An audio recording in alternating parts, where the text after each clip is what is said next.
Sparring confidence. It means so much. It's the difference between shying away and not opening up, and then finally being able to get in there and let the techniques which you've learned actually fly. That's what most people want. They don't want to stand back and feel like, oh, I don't know what to do. Today I'm going to have some great tips to help you on this.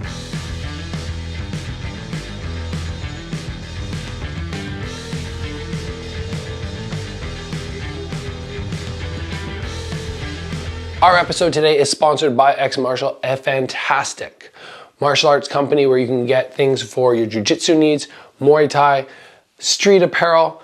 They have everything. It is awesome to see the designs and the creativity they have behind everything they're putting out there. There's a link down below. You can head over and use that promo code Gabriel Varga to save 10%. So developing sparring confidence is hard. It's not the easiest thing to do. You can go learn the techniques, feel like, oh, when I'm on the bag, things are going really well. But then all of a sudden you get in for a sparring and you're just bewildered almost. I've seen people, I've talked to people and they go, I don't know what's happening. So we need to take something outside of, oh, just learning the techniques and hoping we can put it into practice, I suppose, when we actually get in to do live rounds. The very, very first thing I suggest you do is start developing some combos that really feel like they resonate with you. If I get in and I don't really know what to throw, and I'm just kind of like, oh, I'm just gonna wing it, as a beginner, it's gonna be a struggle.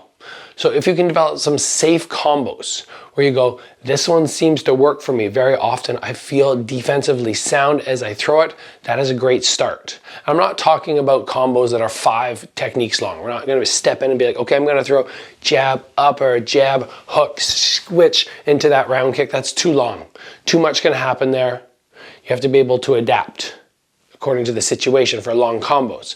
But you might have something where you're like, okay, I feel really confident stepping in, 1, 2, hiding behind my guard to the inside low. Or maybe double jab and then attacking that body. Start coming up with the combos which you know you're willing to throw and you're willing to get in there and take a bit of a risk. The next thing I would ask you to do is make a personal assessment at which techniques are going to be best to help you maintain distance. Because beginners in general, they start getting overwhelmed when people pressure them and they don't have a way to stop that pressure.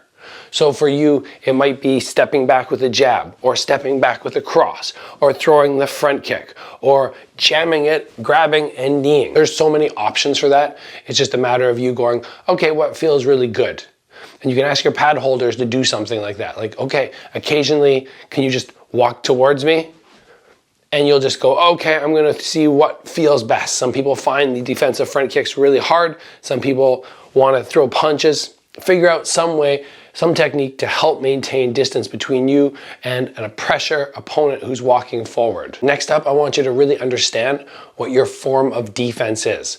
Ideally, you could hide behind that Dutch guard, you could parry, you could do long distance stuff with the long guard, but when you're trying to learn and build confidence, you want to have one of those that you feel, okay, I can really stand behind this. And it doesn't need to be perfect yet. I'm not saying you have to have absolutely stellar defense at this point, but not knowing which one to go to and kind of just panicking because of it is when you're really going to end up in trouble. So occasionally get somebody in pad work to just throw some shots at you. Pad holder can be catching, but then just give you something back and you could work, okay, I like being in here. Oh, I like distance. Or, oh, I'm going to really try and settle behind that long guard. Figure out which of those works best, because it's really going to help you when it comes time to sparring to feel like, oh, okay, in those defensive moments, I have a good option for me. Now, many of us have a favorite technique, something that we like to throw over and over. The problem with relying on that is people very quickly figure out what it is and they can figure out how to deal with it. So let's say, for instance, your favorite technique is a low kick and you can land it 5 or 6 times, maybe even less, before somebody just starts checking every time.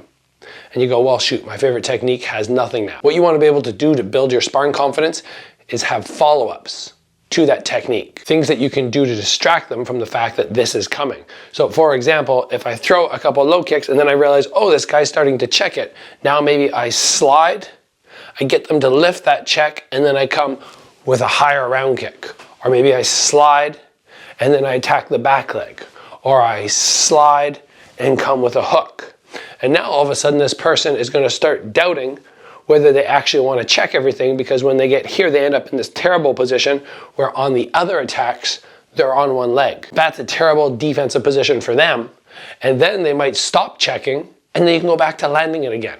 Whatever your favorite technique is, have a follow-up, probably 2 or 3, that when they start blocking your favorite technique, you can go to something else. That'll help your sparring confidence and open up other avenues so that you're not just sticking with that one favorite thing. And the last thing that I would ask of you is start developing only one go-to counter.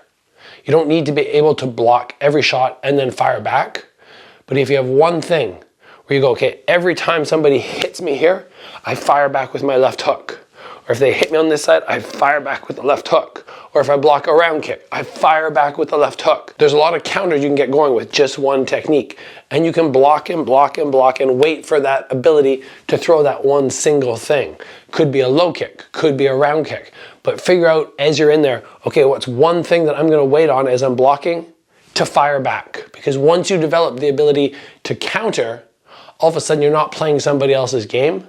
You're going, okay, it's not their turn and their turn and their turn, then they stop. Okay, now it's my turn. No, it's their turn. Boom, stop them.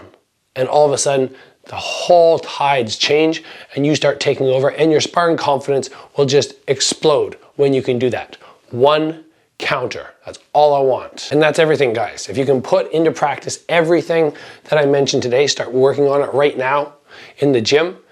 Give yourself maybe a month to work on these things, to come back to the list of everything that I mentioned. Just go, okay, I'm gonna check off those, make sure this week I did it well. Your sparring confidence will grow and your skills will exponentially move upwards. So let's call it there before my voice gives out again. And as always, guys, thanks for joining me. I'll see you back here soon for another video.